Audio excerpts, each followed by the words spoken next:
चेतना है, जैसे आईने के अंदर सिर्फ एक रिफ्लेक्शन नहीं बल्कि कोई और ही हस्ती है। ये सोचकर ही रोंगटे खड़े हो रहे हैं। मतलब वो सिर्फ दिख नहीं रही, वो देख भी रही है, रिएक्ट कर रही है। हाँ बिल्कुल। और यही कहानी एक कदम और आगे जाती है। ये सिर्फ भूत का डर नहीं रह जाता, ये डर है अपनी पहचान खोने का, अपने ही अक्स पर कंट्रोल खो देने का।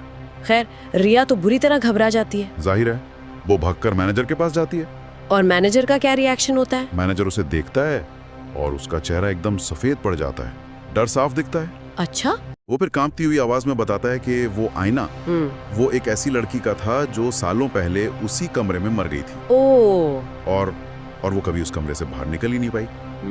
मैनेजर कहता है उन्होंने कई बार कोशिश की आईने को ढकने की, कपड़ा डालने की, पर वो कपड़ा हमेशा अपने आप हट जाता है। तो ये बात है, अब सब जुड़ रहा है। रिया का डर, हमारा शक, सब पक्का हो गया। वो आईना वाकई शापित है। हाँ, अब खतरा बिल्कुल सामने है। और फिर आता है कहानी का अंत, जो सच में चौंका देता है। क्या होता है आखिर में? रिया फौरन अपना सामान पैक करती है, बस भागना चाहती है वहां से।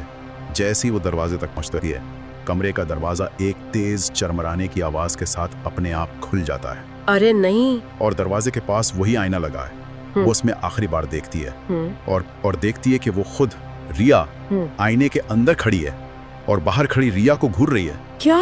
आईने के अंदर? हाँ, लेकिन कमरे में जहां उसे असल में होना चाहिए था वहां कोई नहीं है।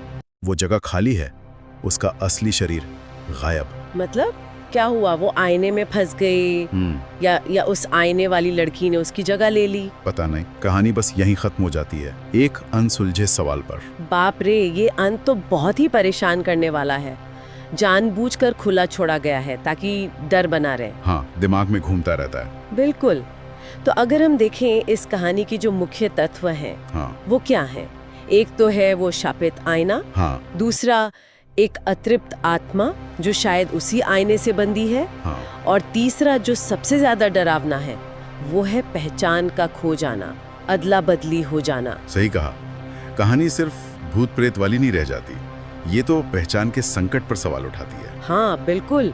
और यहीं से वो सवाल मन में आता है, अगर हमारा अक्स, हमारी परछाई अपनी मर्जी से जी सकती है, उसका अपना वजूद हो सकता है, तो फिर असलियत और भ्रम, जिसे हम रियलिटी समझते हैं और जो सिर्फ इल्यूजन है, उसके बीच के वो लकीर कितनी धुंधली है, कितनी नाजुक। ये सोचने वाली बात है। कहानी खत्म होने के बाद भी ये सवाल